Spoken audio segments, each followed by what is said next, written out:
প্রিয় ভিউয়ার্স, আসসালামু আলাইকুম। আশা করছি সবাই ভালো আছেন। আলহামদুলিল্লাহ আমিও ভালো আছি। তো প্রতিদিনের মতো আজকে একটা নতুন ব্লগ নিয়ে হাজির হলাম। তো আজকের দিনে আমি রান্নাবান্না শেষ করে কোথায় গিয়েছিলাম, কেন গিয়েছিলাম সেটি আপনাদের মাঝে শেয়ার করব। তো রান্নাটা শেষ করি আগে। তো পেঁয়াজটাকে আমি বেরেস্তা করে নিব, কারণ আমি মুরগির মাংসের মশলা মাখি রেখে দিয়েছি। তো পেঁয়াজটাকে আমি কাঁচা দেবো না, পেঁয়াজটাকে একটু ভাজা ভাজা করে তারপর দেব। তো দেখতে থাকুন।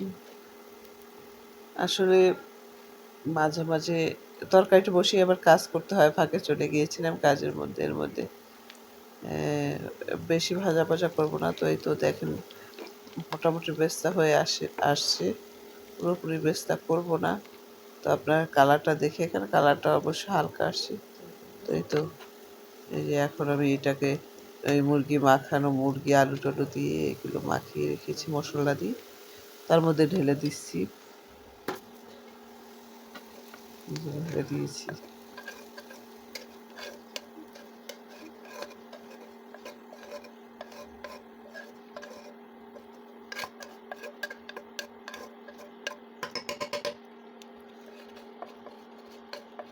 তো ঢালা শেষ।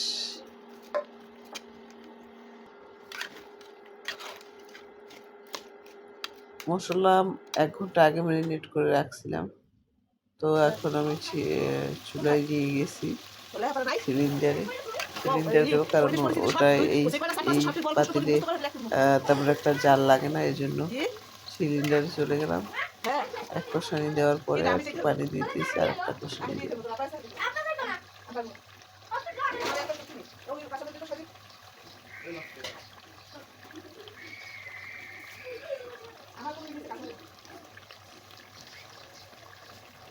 আসলে ইন্ডাকশন বলেন আর সিলিন্ডার বলেন, সবচেয়ে উপরে চুলায় গ্যাস থাকলে রান্নাবান্নাটা একটু তাড়াতাড়ি করা যায়।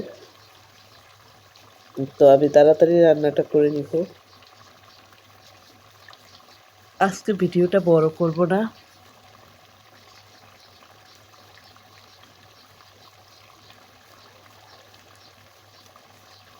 তো আমি কষিয়ে নিচ্ছি, এর ফাঁকে যাই আবার হাঁড়ি পেতেল এগুলো ধুয়ে নিচ্ছি। মানে আমি করি কি, তরকারি বসাই দিয়ে আবার ফাঁকে ফাঁকে যাই কাজ করি। এই জন্য তরকারি হয়তো বা একই ভিডিও আপনারা দেখতে থাকেন, কিন্তু এই কাজগুলো আমি ভাবছি সামনে আপনাদের সাথে শেয়ার করব কিভাবে কি করি। তো ভিডিওটা দেখতে থাকুন।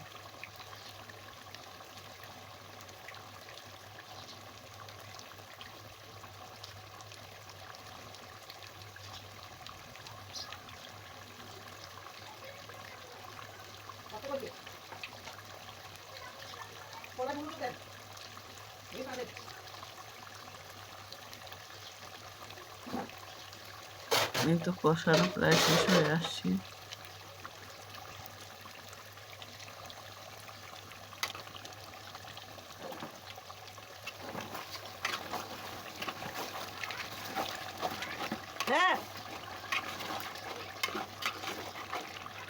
ভালো করে কষিয়ে নিচ্ছি।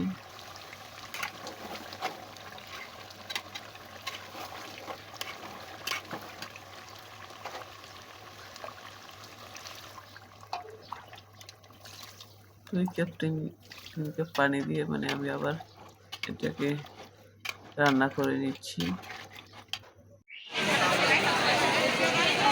তো রান্না আর খাওয়া দাওয়া শেয়ার করলাম না, বেরিয়ে পড়লাম একটা মেলায়। মেলায় যে দেখলাম সেটাই আপনাদের সাথে শেয়ার করি।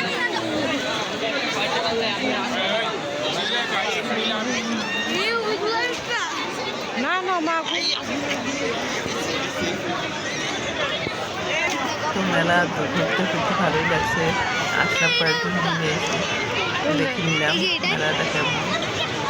খেলনা হচ্ছে, খাবার দাবার হচ্ছে, অনেক কিছুই হচ্ছে।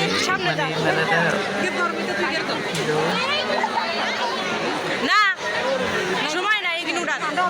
এটা আমার খালা শাশুড়ি এরিয়ার মধ্যে পড়ছে। আমার কাজ করায়। তো খালা শাশুড়ি খালা শ্বশুরের কাছে যাওয়া হয়নি। এই তো দেখে